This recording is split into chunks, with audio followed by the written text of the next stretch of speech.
Estoy en un punto que no puedo confiar en nadie. Sentado en la banqueta solitaria hasta la calle. De lejos va la muerte que según viene por mí.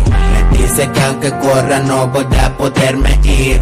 Aquí le espero pero ella camina lento. De pronto viene deprisa y se detiene. No sé qué está sucediendo. Alucines bien raros que mi vida cambiaron. Porque lo que soy hoy en día nunca lo imaginaron. Y mucha gente me quiere, mucha gente me odia. Pues he tenido derrotas pero son más las victorias. Todo guardo en la memoria, en mi mente paranoias. Existen los que critican y existen los que te apoyan.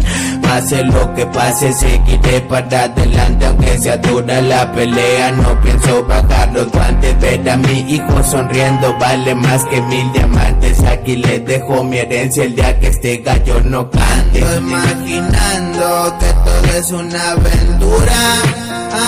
La noche es fría y oscura. Me acompaña la locura con la soledad. Ando imaginando que todo es una aventura. La noche es fría y oscura.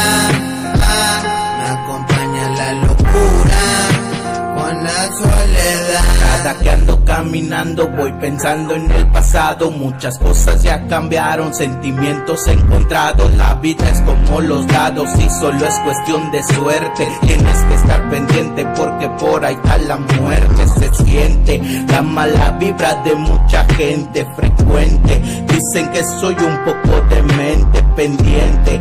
Ando organizando la mente para no hacerle caso a los demonios que están enfrente. Me verás muy sonriente pero un poco impaciente.